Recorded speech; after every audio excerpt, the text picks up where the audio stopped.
Hi student, in first video we have seen class 11 CPSC chemistry first lesson some basic concept of chemistry.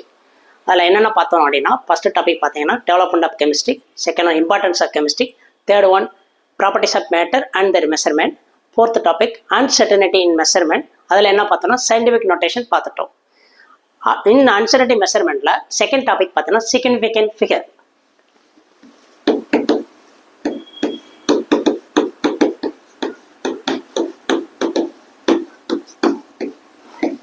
Significant figure எதுக்கு sir கண்டுபிடிக்கிறோம் அப்படின்னா to find closest to value, closest to the right value. அதுக்காக என்ன செய்யணும், significant number கண்டுபிடிக்கிறோம். Okay, we have certain rules. Rule number 1, all நான் zero digits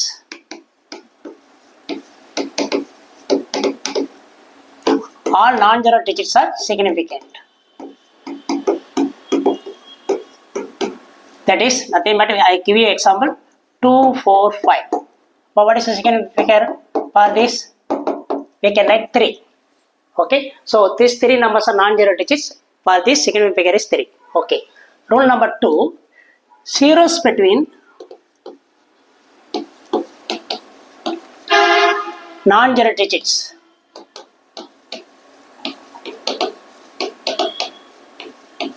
are significant. That is, I will give you another example.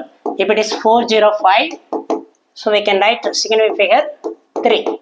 So here 0 comes under the in between non-zero digits. Okay, this is rule number 2. Then go for 3.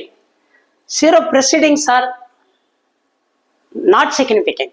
For example, ஒரு ரெண்டு நம்பருக்கு முன்னாடி ஒரு 0 வருது அப்படின்னா 0.00205 அப்படின்னா நம்பருக்கு முன்னாடி வர்ற 0ல ஆரம்பிக்கிற எல்லாமே என்னது, சிக்னிஃபிகன்ட் கிடையாது. Let me right 0 precedings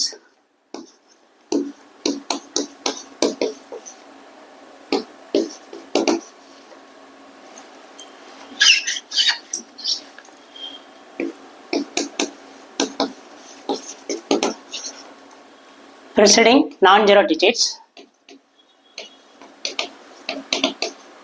are not significant.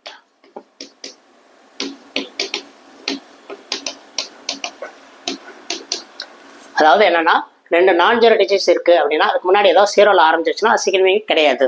For example 0.00454. இப்போ பாயிண்ட்டுக்கு முன்னாடி 454க்கு முன்னாடி 3 0 இருக்கு இல்லையா, ஒரு டெசிமல் 0, அதுக்கடுத்து 2.00 இருக்கு. ஸோ இந்த மூணுமே சிக்னிஃபிகண்டாக இருக்கக்கூடாது. So what is significant for this number? For this significant figure is only 3. For this significant figure is only 3. Okay, this is rule number 3. Then go for rule number 4.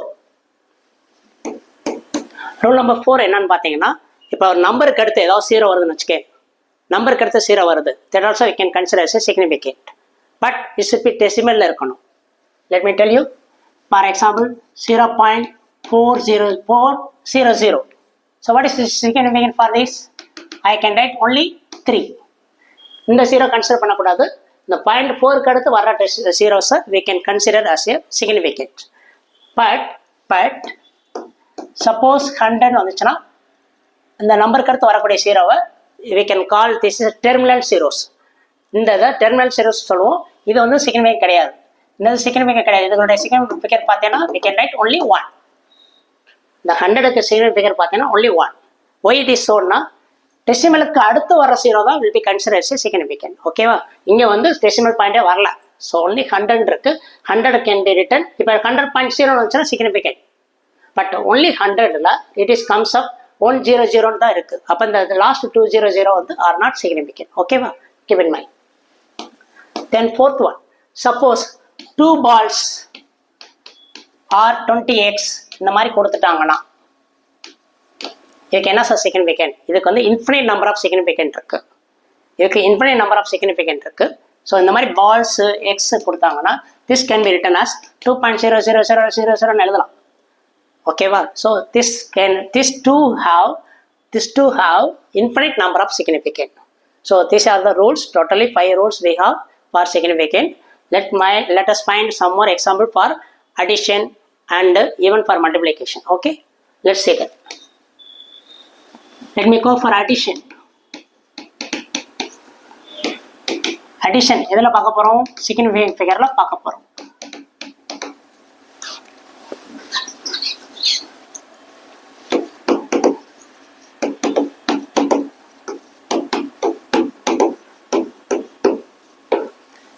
Addition we are going to see significant figure எப்படி எடுக்கிறாங்க அப்படின்ட்டு. Let's see that some examples. Suppose 1.012 ஒரு number, 12.11 ஒரு number, 18.0 ஒரு number. இதை வந்து I'm going to do only addition. Add பண்ண என்ன கிடைக்குதோ 2, 2, 1,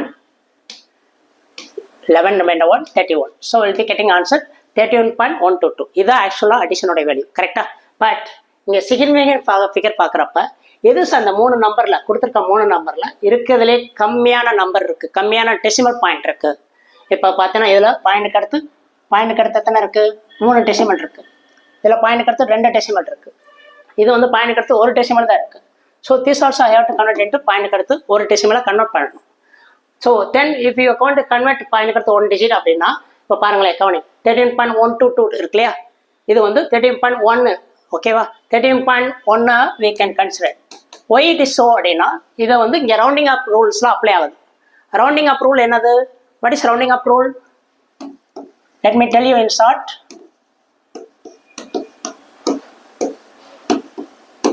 ரவுண்டிங் அப் ரூல் உனக்கு தெரியும் சரியா? ஃபர்ஸ்ட் ஒன்று என்னது? ஏதாவது ஒரு நம்பர் 5க்கு மேலே இருந்தால் +1 ஆட் பண்ணுவோம். இப்போ you want to convert suppose பாயிண்ட்டுக்கு அடுத்து 2 டெசிமல் பட் 2.646 அப்படின்னா கேன் பி ரிட்டன் பாயிண்ட்டுக்கு அடுத்து 2 டெசிமல் கன்வெர்ட் பண்ணால் என்ன ஆகும்? It becomes 2.65 ஆயிடும். ஓகேவா? Because this is greater than 5, so it be added +1. When go for rule number 2, rounding up rule number 2, suppose 3.634. If I want to convert into பாயிண்ட்டுக்கு அடுத்து 2 decimal தான் வேணும் அப்படின்னா 3rd டெசிமல் பார்த்தீங்கன்னா என்ன ஆயிடுது? 4 இருக்கு. 4ங்கிறது என்னது? less than 5. So here no digit will be added. So it becomes 3.63 allowed. ஓகேவா? Third rule you have to see properly. Third rule என்ன சார் அப்படின்னா suppose 2.63 exactly 5 இருக்கு. இங்கே greater than 5 இருந்துச்சு +1 added. இங்கே less than 5 இருந்துச்சு no +1 is added. But இங்கே 2.635 கரெக்டாக அந்த தேர்ட் டெசிமல் பார்த்தீங்க. இப்போ தேர்ட் ரூல் தான் கொஞ்சம் சிரமமாக இருக்கும். தேர்ட் ரூல் பாரு 2.635 இருந்தால் கரெக்டாக 5 இருந்தால் ஆட் நம்பராக இருந்தால் மட்டும் +1, ஈவன் நம்பராக இருந்தால் நோ +1. ஓகேவா? One more example for this. Suppose 2.645 அப்படின்னா it can be written only 2.64 alone. 2.64 மட்டும் தான் எழுதிப்பாங்க. ஏன்னா இங்கே வந்து என்ன இருக்கு?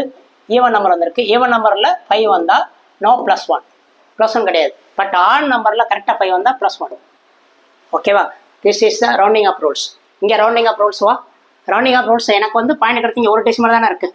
அப்போ கொடுத்துருக்க ரிசல்ட் இன்னும் ஐ வாண்ட் ரைட் பாயிண்ட் எடுத்து 1 டெசிமல் தான் எழுதணும். அப்போ தேர்ட் டிஜிட் பார், செகண்ட் டிஜிட் வந்து less than 5 இருக்குது. So no +1 is added. So here will be 31.1. இதுதான் the exact correct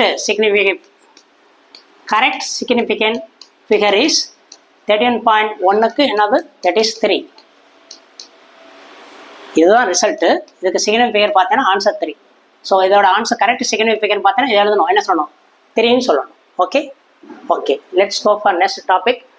அன்சர்டனிட்டி மெஷர்மெண்ட்ல next we are going to see dimensional analysis. What is dimensional analysis?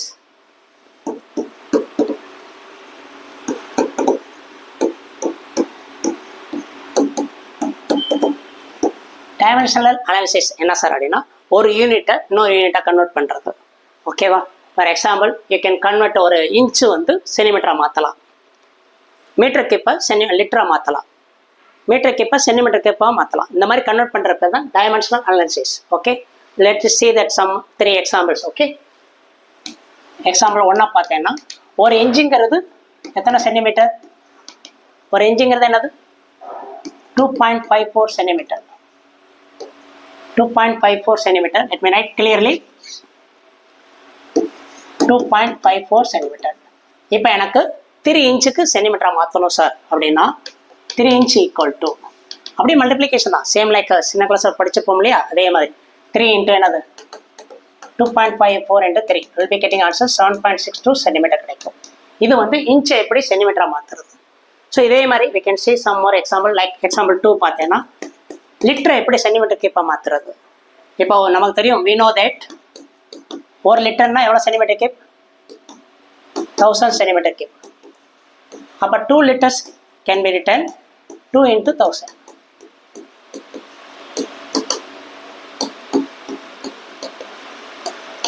Okay sir, centimetre கியூப்பை வந்து லிட்டரா மாற்றுறது பார்த்துட்டீங்க. Metre cube எப்படி லிட்டரா மாற்றுறது?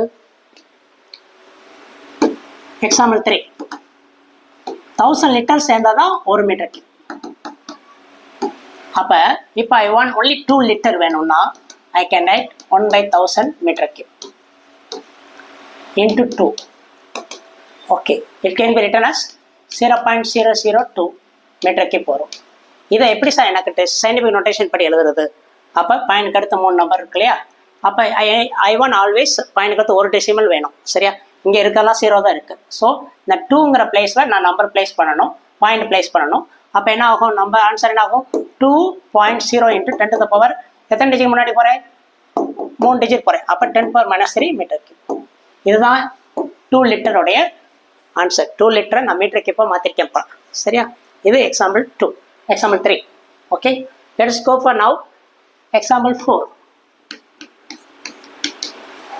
இப்போ என்ன பார்த்தோம், how to convert centimeter into liter, how to convert centimeter into liter and then inch to centimeter, இதெல்லாம் பார்த்தோம். சரியா, இப்போ என்ன சார் பண்ண போறோம்னா we can see that we can also find what is it, 2 daysக்கு எத்தனை செகண்ட்னு பார்க்க போறோம். How many seconds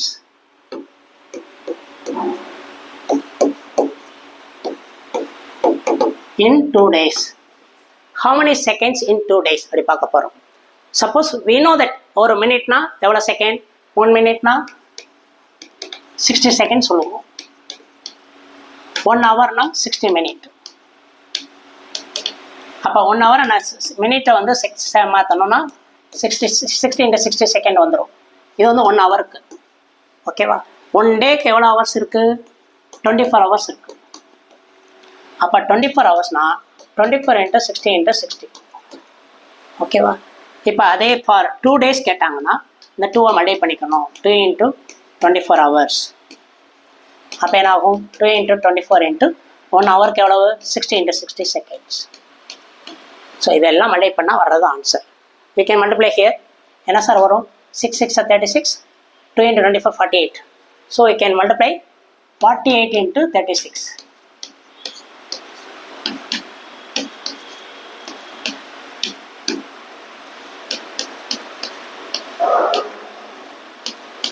One 1728. We have here 2 more 0, so we'll be getting answer 172800 second. So இது ஓகே சார், இவ்வளோ செகண்ட் இருக்குது, நான் எப்போயுமே டெசிமலில் ப்ளேஸ் பண்ணணும் இல்லையா.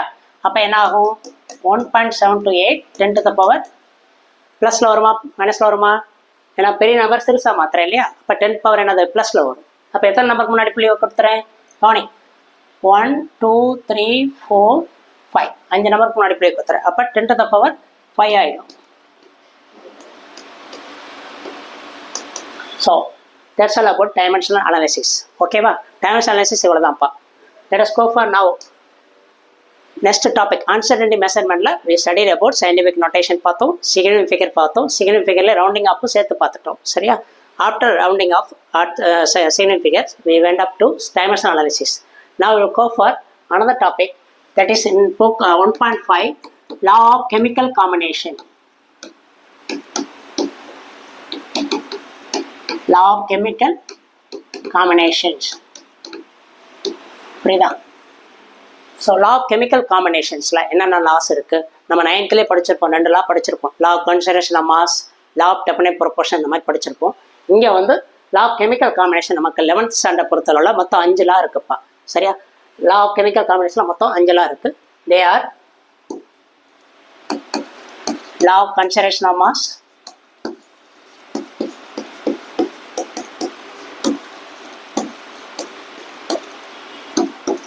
அடுத்து law of definite proportions,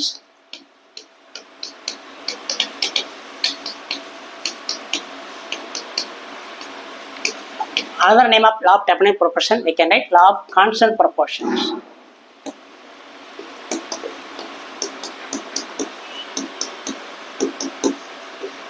Third one, law of multiple proportion.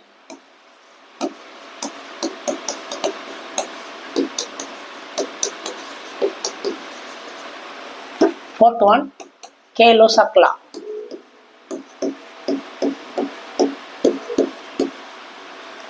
Fifth one, Avogadro law. Avogadro law. So law of chemical காம்பினேஷனாக மொத்தம் 5 லா இருக்குப்பா. இந்த ஃபர்ஸ்ட் லா வந்து பார்த்தீங்கன்னா law of conservation of mass. Second law வந்து law of definite proportion, the other name law of constant proportions. Third one law of multiple proportions. Fourth one Kay-Lussac law.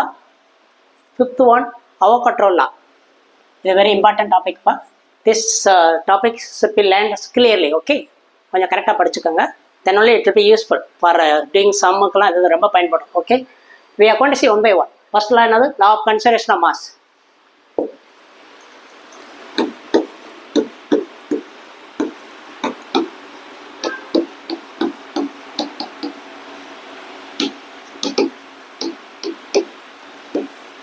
Law of conservation of mass என்ன sir? நான் படிச்சிருப்பேன் 9th standardல. என்ன sir அது அப்படின்னா, mass வந்து can neither be created not destroyed.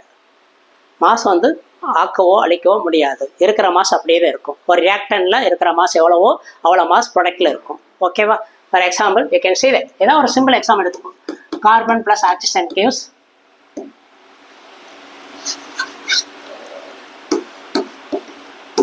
will get carbon di oxide, ஓகேவா? இந்த carbon tie ஆக்சைடில் suppose இங்கே ஒரு 3 கிராம்னு வச்சுக்கோ, இங்கே ஒரு 8 கிராம் இருக்குன்னா 8 கிராம் இருக்குன்னா will be getting totally 11 gram of carbon dioxide. இதுலேருந்து என்ன சொல்ல வராங்கன்னா, ரியாக்டனுடைய மாசும் ப்ரொடக்டோட மாசும் சேமாக இருக்கும். ரியாக்டனோட மாசும் ப்ரொடக்டோட மாசும் சேமாக இருக்கும், ஓகேவா? இது வந்து நார்மலாக என்ன சொல்லுவாங்க, we can also write mass of the reactant equal to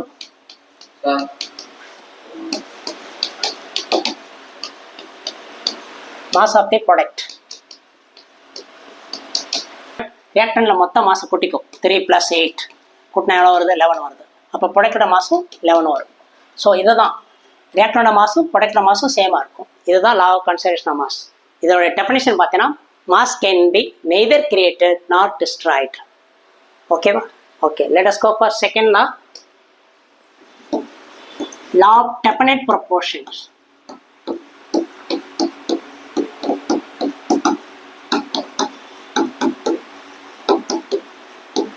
Or we can also write law of constant proportions.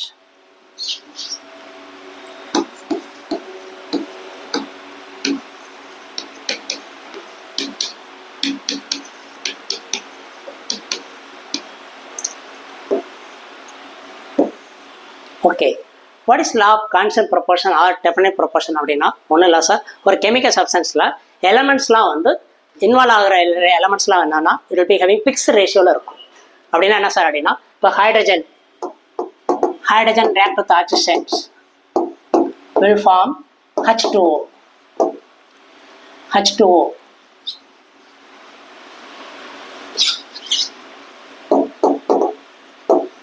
Okay, இதில் என்ன சார் நடந்திருக்கு அப்படின்னா, இது ஒரு கெமிக்கல் சப்ஸ்டன்ஸில் இது ஒரு ஆக்சுவலாக ரியாக்ஷன்ஸ், இது ஒரு ரியாக்ஷன். இதில் ரியாக்ட் ஆகிற எலமெண்ட்ஸில் யார்? ஹைட்ரஜன் இருக்குது, ஆக்சிஜன் இருக்குது, கெட்ட ப்ராடக்ட் வந்து வாட்டர், ஓகேவா? இங்கே ஹைட்ரஜனுங்கிற எலமெண்ட்ஸும் ஆக்சிஜனுங்கிற எலமெண்ட்ஸும் மாலிகுலா ரியாக்ட் ஆகிருக்கு. H2 மாலிகுலாவும் O2 மாலிகுலாவும் ரியாக்ட் ஆகிருக்கு. அப்போ அதோடைய பார்த்தேன்னா இதோட ரேஷியோ என்னது? இப்போ மாஸ் ஹைட்ரஜன் அட்டாமிக் மாஸ் என்னது? 1 × 2 will become 2 மாலிகுலர் மாஸ் வச்சுக்கோ. ரைட் இட் 2 கிராம்னு வச்சுக்கோ, சரியா? இது வந்தேன்னா 16 × 2 32 வரும். 32 / 2 16 கிராம்ஸ். அப்போ இது என்ன சார் சொல்ல வராங்க? In a chemical substance, elements are always present in a fixed ratio by mass. அப்படின்னா இதையும் ரேஷியோ கன்வெர்ட் பண்ணேன்னா என்ன ஆயிரும்? 1:8 ஆயிரும்.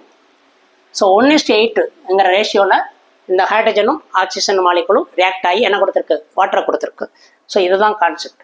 லா கான்செப்ட் ப்ரொபோர்ஷனா எலமெண்ட்ஸ் இன்வால்வ் ஆகிற எலமெண்ட்ஸ் வந்து எப்பவுமே என்ன இருக்கும்? ஒரு கெமிக்கல் சப்ஸ்டன்ஸில் எலமெண்ட்ஸ் வந்து always will be having fixed ratio by mass. Okay, let me write definition. In a chemical substance,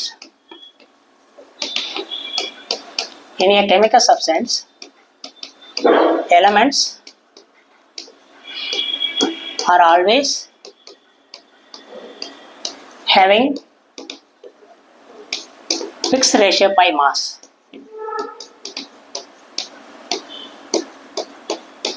Idan law of constant proportion or definite proportion. So this is the second law. Let us go for third law.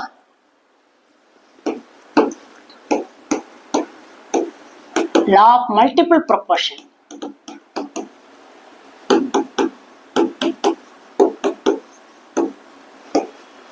Law of multiple proportions na enna sir adina ஒரே elements வந்து react ஆகிற விதம் தான் வேறமா இருக்கும். எப்படின்னா இப்போ hydrogen oxygen 1:8 இருந்தால் water, அதே ஹைட்ரஜன் ஆக்சிஜன் வந்து 1:16 இருந்தால் ஹைட்ரஜன் பெராக்சைடுங்கிற வேற காம்பவுண்டை கொடுக்கும். சரியா?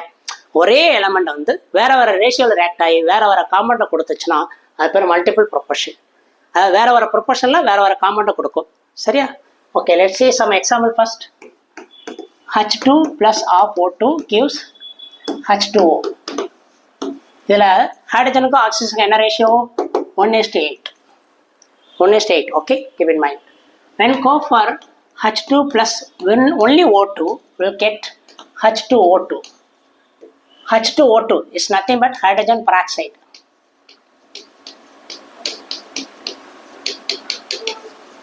Hydrogen peroxide. ஸோ இங்கே வந்து பார்த்தீங்கன்னா இந்த ஹைட்ரஜன் ரேஷியோ என்னது? மாஸ்ன்னு எடுத்தீங்கன்னா 2 கிராம்னு வச்சுக்கோ. 2 கிராம் தான் வரும் ஆக்சுவலாக. 1 ஹைட்ரஜனுக்கு அட்டாய் மாஸ் 1, இங்கே H2 இருக்குது. 1 × 2 கிராம். மோலார் மாஸ் வந்து ஹைட்ரஜனுக்கு H2 மாலிகுலுக்கு 2 gram, O2 மாலிகுலுக்கு 32 gram. So when you do this divide, we will be getting answer 1:16. So 1:16 இருக்கப்ப will get hydrogen peroxide, 1:8 இருக்கப்ப will get water. ஸோ இதுலேருந்து என்ன சொல்ல வராங்கன்னா எலமெண்ட்ஸ் வந்து சேம் எலமெண்ட்ஸ் இன் டிஃப்ரெண்ட் ரேஷியோவில் different product கொடுக்கும். So that is call law of multiple proportion. Did you understand what I am talking about? Law of multiple proportion, same element in different ratioல different product கொடுத்துச்சுன்னா அது பேர் law of multiple proportion. Did you understand? Let us go for now the fourth one.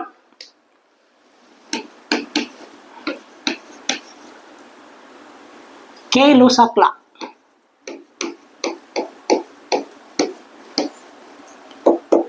Gay-Lussac law. What is Gay-Lussac law அப்படின்னா என்ன sir சொல்கிறாங்க அப்படின்னா ஒரு elements involve ஆகிற ஒரு chemical ரியாக்ஷனில் involve ஆகிற எலமெண்ட்ஸ் வந்து எப்பவுமே என்னவா இருக்கும்? ஸ்மால் ஹோல் நம்பரில் இருக்கும் ரேஷியோ. இப்போ இங்கே சேம் அதே வாட்டரை நான் எடுத்துக்கிறேன். வாட்டர் எடுத்து என்ன ஆகும்? இப்போ H2 + half O2 gives H2O. இது என்ன சார் சொல்கிறாங்க அப்படின்னா இங்கே இன்வால்வ் ஆகிற வால்யூமை தான் பார்க்கணும். Gay-Lussacனாலே you have to talk about volume. ஓகேவா? நம்ம படிச்சிருப்போம் வால்யூம். Gay-Lussacல வந்து ஆக்சுவலாக டெல்டா போர்ஷன் வந்துருச்சு. Gay-Lussacல வந்து nothing but at constant pressure volume is directly proportional to temperature. At constant pressure la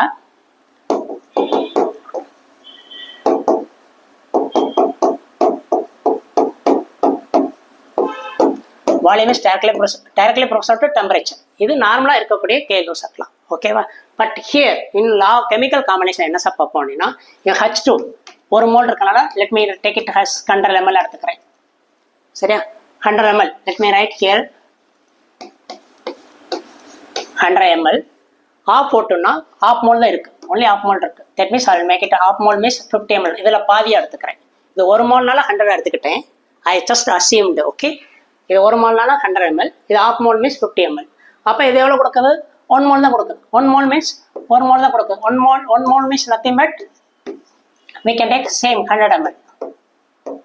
இப்போ இந்த இன்வால்வ் ஆகிற வால்யூம்ஸை பார்த்தீங்கன்னா இந்த ரேஷியோ பாரு. திஸ் நம்பர்ஸ் என்னென்ன இருக்குது? 100, 50, 100. இதோட ரேஷியோ பார்த்தீங்கன்னா all this 3 number can be divided by 50. அப்போ ரேஷியோ என்ன ஆகும்? 2:1:2. ஸோ இந்த மாதிரி ஸ்மால் ஹோல் நம்பரில் இருந்தால் இந்த ratio by small whole number.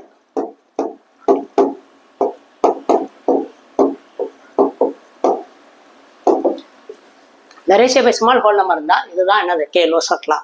Gay-Lussac law என்ன சார் சொல்கிறாங்க அப்படின்னா the volume of the involved species of reactants and product are in the small ratio by volume. ஓகேவா? you keep it mind. Gay-Lussac lawனா இதான். அதோட வால்யூமும் சரி, ரியாக்டன்ட் சரி, ப்ரொடக்டும் சரி, involve ஆகிற அந்த வால்யூம் பார்த்தீங்கன்னா ரேஷியோ வந்து ஸ்மால் ஹோல் நம்பரில் இருக்கும். ஓகேவா? let us go for now fifth law of chemical combinations, Avogadro law.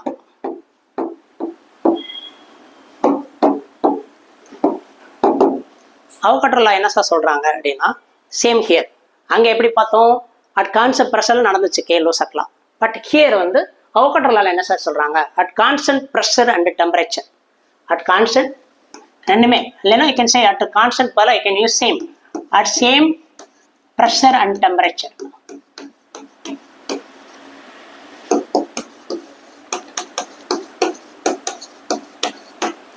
Volume of all cases is directly proportional to